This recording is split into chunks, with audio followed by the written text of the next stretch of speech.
શિવ મહાપુરાણ ઉમા સંહિતા અધ્યાય 17 જંબુ દ્વીપ વર્ણન। સનતકુમાર બોલ્યા, હે વ્યાસ, હવે હું 7 દ્વીપોનું 7 ભૂમંડળનો વિસ્તાર સંભળાવું છું, જે આપ ધ્યાનપૂર્વક સાંભળો।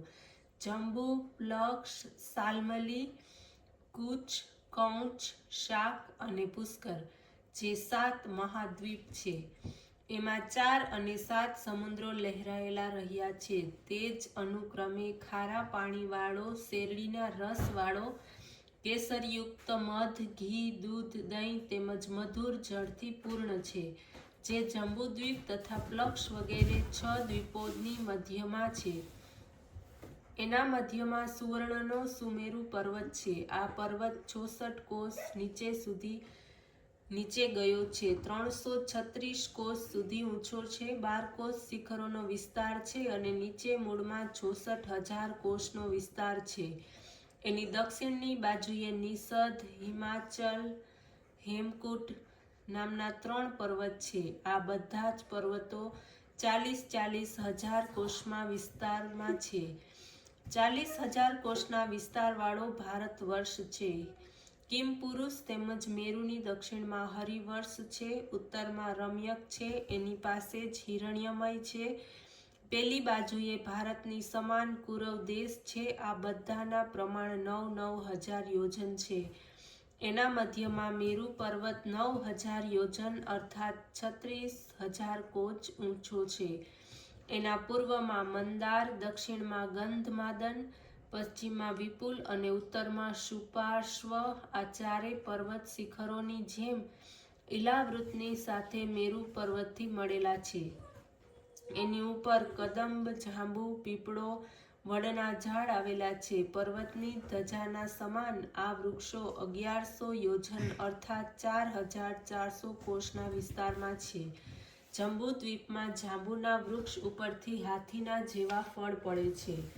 એના રસની કળી ધારારૂપથી પર્વતની 4 તરફ રહે છે, તેને જ જાંબુ નંદ કહેવામાં આવે છે। ત્યાંના નિવાસી એ જ જળનું પાન કરે છે। મેરુની પૂર્વમાં ભદ્રાક્ષ, પશ્ચિમમાં કેતુમાલ દેશ છે। આ બંનેની વચ્ચે ઇલાવૃત દેશ છે। પૂર્વમાં ચૈત્રરથ વન છે, દક્ષિણમાં ગંધમાદન છે, પશ્ચિમમાં વિભાજ્ર છે, ઉત્તરમાં નંદનવન છે। અરુણોદ, મહાભદ્ર, સીતોજ તેમજ માનસ આ 4 સરોવર છે। મેરુના પૂર્વમાં સીતાંજન, કુરંગ, કુરુર તથા માલ્યવાન પર્વત છે। દક્ષિણમાં ચિત્રકૂટ, શિખર, રૂચક, નિષદ, કપિલ વગેરે છે।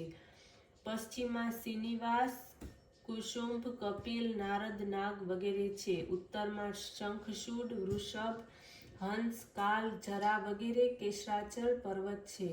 સુમેરુના શિખર પર બ્રહ્માજીની 14,000 લાંબી પહોળી 7 કોણ પૂરી છે।